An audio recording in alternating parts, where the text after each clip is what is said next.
Bonjour à tous, sur vos 94 pour Fort Hexagone. L'euro USD du 28 mars au 1er avril 2011, ainsi que 2 ou 3 autres paires, l'argent et l'or pour cette semaine. Allons-y, voilà. Alors, comme vous pouvez le constater, on est toujours plus ou moins dans le canal haussier, bien sûr, avec quelques variations. Bon, il y avait une divergence que moi j'avais vue là sur le Stoch, que j'ai reproduit en orange, qu'on peut constater ici. On a vu que suite à une légère progression du PIB industriel américain, on a eu effectivement une chute, bon, plus les problèmes de la dette des pays Portugal et Irlande, etc. Ça n'a fait qu'un peu aggraver le climat, on dirait. Le climat aussi s'est détérioré suite à quelque part un peu à ces annonces. Bon, préoccupation au Japon avec la centrale nucléaire, bon, qui n'est toujours pas solutionnée, les problèmes en Libye, les révoltes au Yémen et en Syrie.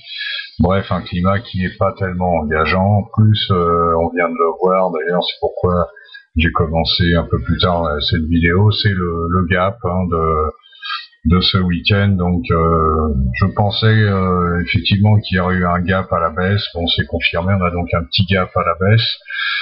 Contrairement à ce qu'on aurait pu penser à la clôture des positions hebdomadaires cette fin de semaine dernière. Mais non, en fait, le sentiment s'est mis, je pense, à la baisse et les gens commencent donc à racheter du dollar.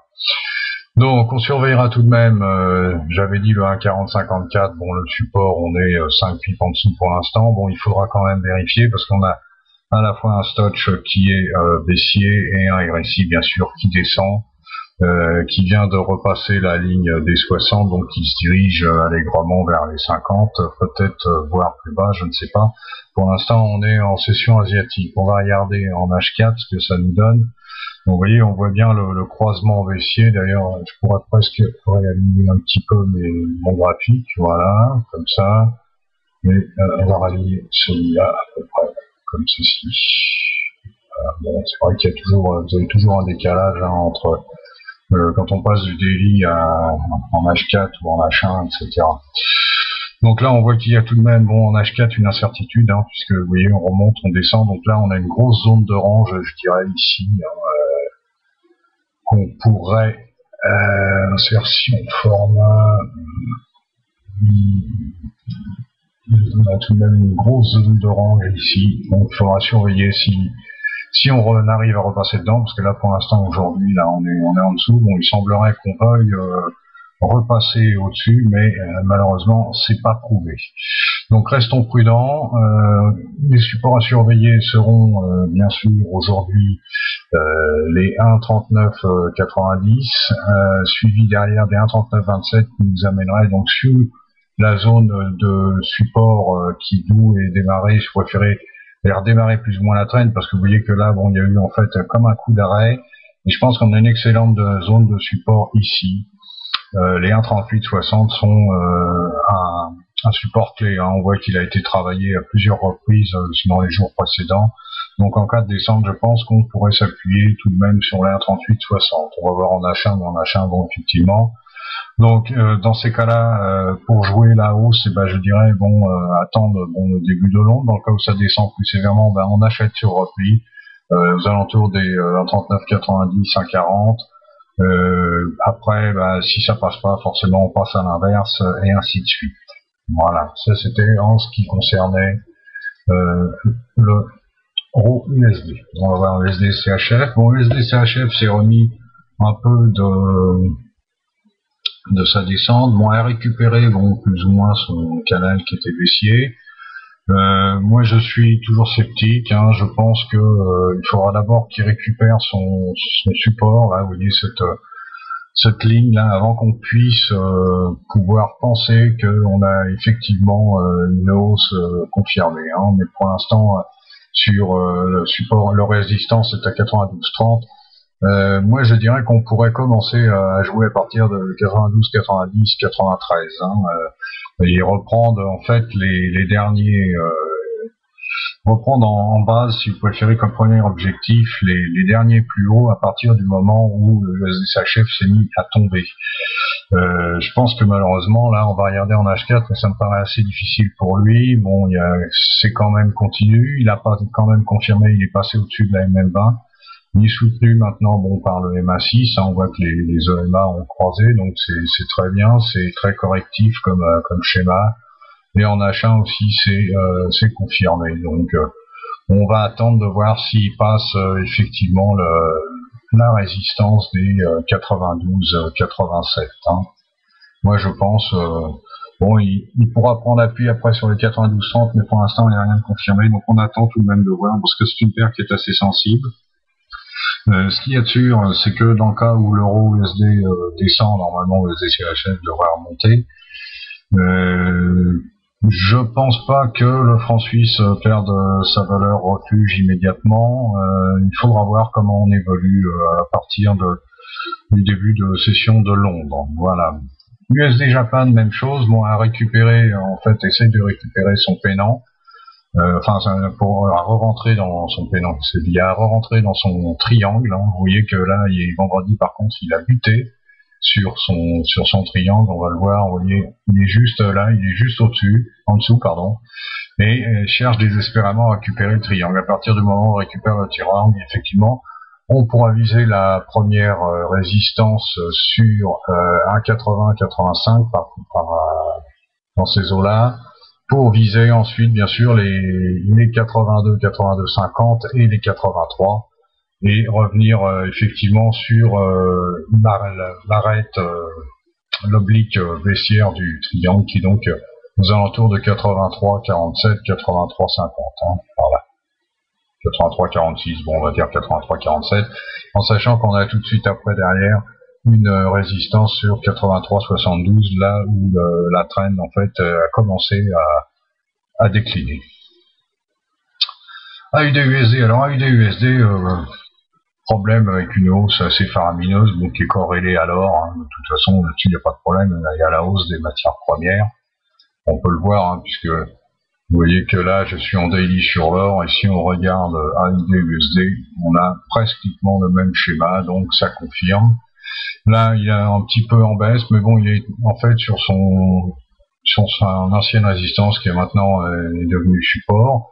C'est vrai que pour avoir un canal aussi étroit que ça sur pratiquement une semaine, c'est assez difficile à faire.